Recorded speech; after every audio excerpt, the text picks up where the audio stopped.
the first day of the second quarter of 2022. It always feels like this comes so fast, right? We start the year, we set goals, we set targets. We're excited as we kickstart the year, and then time just starts to escape us. And so I like to do these videos at the beginning of each month, at the beginning of each quarter, to remind you this is an opportune time for you to do 4 things. And I want you to do this every month, and I want you to spend extra time at the beginning of every single quarter. So the first thing we want to do is we want to review, right? Don't ever let a month, don't ever let a quarter pass without taking a minute to look back.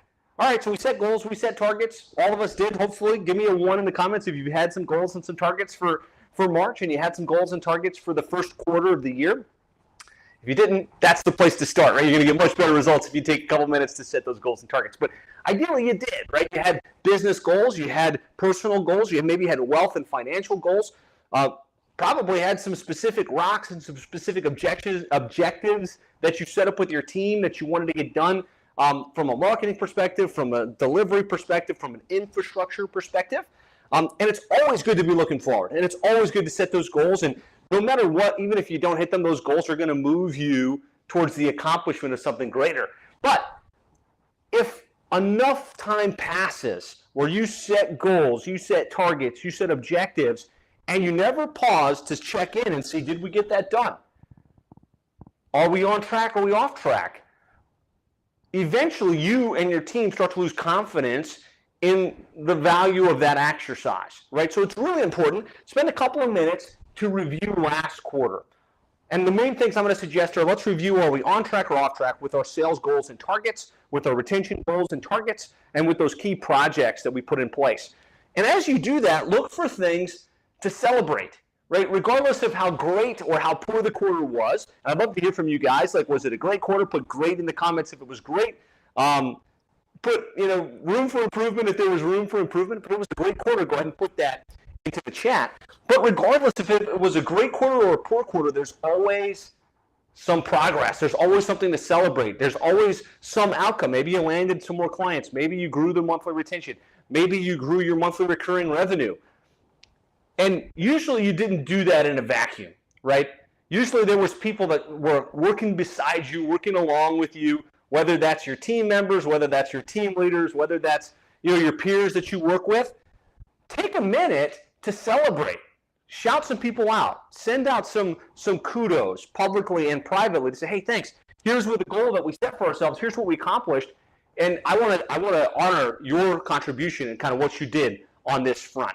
And be sure to recognize yourself. I think a lot of times we look to the other people that helped us, the other people that support us, but we didn't recognize ourselves. And really what I know is you're going to get more of what you celebrate. So be sure to think about your progress, to think about what you've done. Do something. Take your wife to a nice dinner, or your husband to a nice dinner, or your significant other.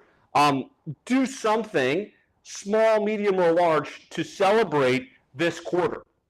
It's Friday right now. You've got a weekend ahead of you. I really want to encourage you to do something outside of the norm to celebrate that momentum, to celebrate what you did accomplish, because you're going to get more of what you celebrate.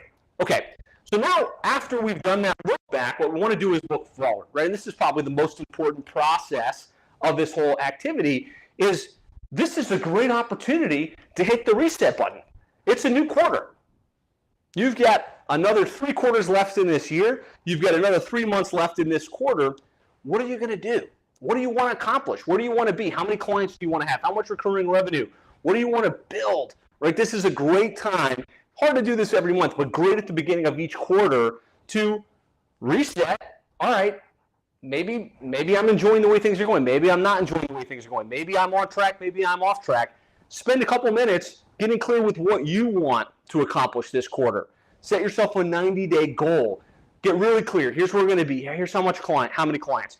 And if you set too big a goal at the beginning, maybe you need to adjust it back a little bit. If you set too small a goal, maybe you need to adjust it forward a little bit. This is your opportunity to reset and to refocus. And what I mean by reset and refocus, yes, we want to set those new goals and targets. We also want to map out a new plan.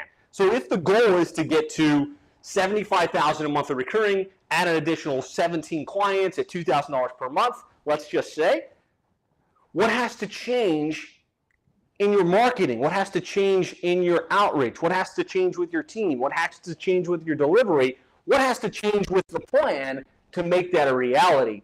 And then refocus by not focusing on what's happened in the past, not focusing on how well or how bad you did last quarter, because that quarter is gone. All we can do is think about where we're going next.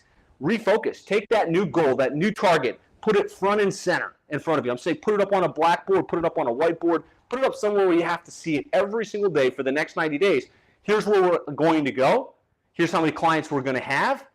And then make sure that you fleshed out that plan. Just put plan in the comments if you're good to spend a little bit of time doing a reset and doing a refocus.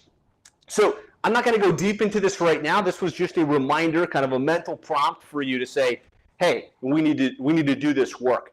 And Seven Figure Agency members, we're all getting together on Monday for our Q2 planning session and our Mentor Mastermind. So we're going to spend some time rolling up the sleeves as a group, looking at that last quarter, looking at the new goals, the new targets, and mapping out that new plan and putting the proper accountability mechanisms in place.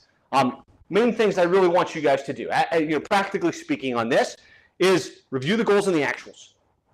Update your sales retention tracking sheet, right? We have this sheet that we gave you guys. All of you have access to it, where you can look and say for the year, here's how many clients I'm going to land. Here's how many clients I think I'm going to lose. Here's my goals. And then you can track the actuals. Here's how many we actually landed. Here's how many we actually lost. There's massive power in that process. What you measure gets done and always improved. So be sure you're measuring those and update it. Be sure we think about who we need to shout out on the team, peers, and people that helped and supported us. It's really, really important to do that. Most important, spend a couple minutes resetting, recasting those goals and targets for that second quarter. I would suggest you do that on the sales retention tracking sheet. Even if you have an annual goal that you set, you want to re-update based on how the first quarter went. Not every month, but once a quarter, we want to update those goals to make sure they're realistic, to make sure they're achievable. Review your personal and financial goals. Right? A lot of times we focus just on the business, but at the beginning of the year, it's usually like in January, we're like, hey, I want to lose some more weight, right? Or I want to put more money into my savings and grow my net worth, and I want to make these investments. Take time on a quarterly basis to kind of update your wealth tracking sheet, update your physical fitness tracking, make sure that you're on track and that you're not sacrificing your personal goals at the accomplishment of the business goals. And then most important, let's make sure we've got a 90-day game plan. The 90-day game plan, how are we going to get those clients? What are we going to do to improve the retention? What are we going to do from a team perspective to make this a reality? So that's all I want to say on today's video. Be sure you take the time to review, to celebrate, to reset, and to refocus. And let's make the most of this second quarter 2022. Love to hear some of your wins in the comments. Excited to see a bunch of you guys next week for our quarterly planning process. And I'll talk to you soon.